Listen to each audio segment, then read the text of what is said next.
Okay, great question. Great question. Is songwriting something you can get better at? Songwriting is a tricky thing because nothing you've done in the past can truly help what you're doing in the future in terms of the inspiration of writing a song. I am at the same level of challenge in writing my next record as I was in my last record. It's the same game, I promise you. We try to run the same ball down the field to try to get to a song. You cannot prepare yourself. It's not a cumulative experience. You can't say, well, I did real good on Gravity, so I'm going to just do that again here. Because if that was the case, then once I'd written Gravity, I would have written 30 more like it. And it's not the case, and it's not the case for anybody here. But what you can do is, again, inform with information your inspiration, so that when that sunroof opens up and you know something's about to happen, or I'll book studio time. I can tell now. I can identify the seismic sort of activity that something's going to come down. And when you do find that beautiful 90 minutes of the skies parting and you go, oh, I'm getting the connection, you can be more prepared with the information of how to take that inspiration and make it happen. But in terms of inspiration rodeo, it can't happen. It will never happen. You can't ever have a song that you like by just really wanting a song. A song rewards truth and true need for expression, not the need for another song. It never works. What was it about Stop This Train that made you think it wouldn't be a radio hit? Because when I listen to that sounds like magic to me. Well, it is. Thank you. It is. Okay, that's another good question. You just sort of have to understand what the capacity, what the expectation is. Stop This Train is, okay, maybe they would have put it on the radio, but they would have edited the hell out of it. And I didn't want it edited. The soul of that song from the very beginning dictates what it wants to be. So you don't have to cut corners on it. When you write a song that has a killer chorus, you may have to do a little selling out on it. You have to do a little selling out. But on Stop This Train, I went, this is beautiful and cinematic and lush, and I don't expect most people. Understanding someone's attention span is not thinking they're dumb. It's working within somebody's mind frame. And I just think after you go from Disturbia into bling, bling, bling, bling, bling, bling, bling, bling. It's a lot to ask of Joe Sixpack, as you would say. It's a lot to ask. And I want to be able to do all things. And maybe me and all my friends gets people into the record to go, wow, stop this train. I never heard anything like that. I love that. Instead of going, stop this train.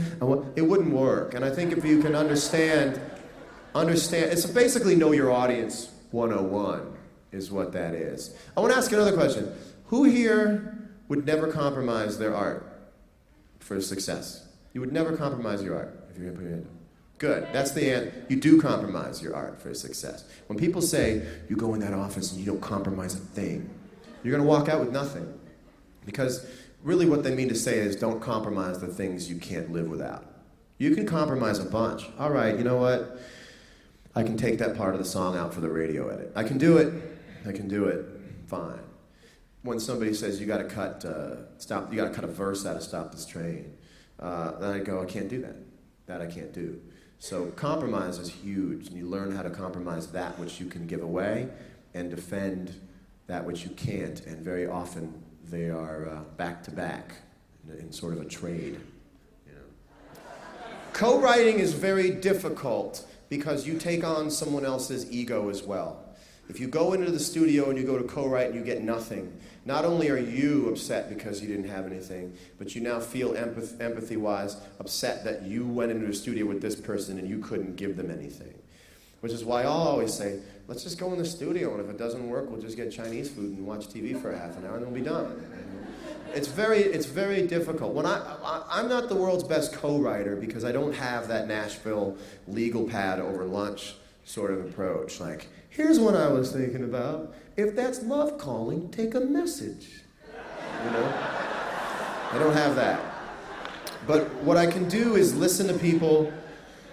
And a lot of times, like in the case of Eric or in the case of Alicia, you can listen to them as a fan and go, as a fan, here's what I want to hear you sing. When I did a song with Buddy Guy, and it was I've Got Dreams to Remember by Otis Redding, and all I wanted to do was hear Buddy sing it. And as a fan, I went, here's what I'd like to hear.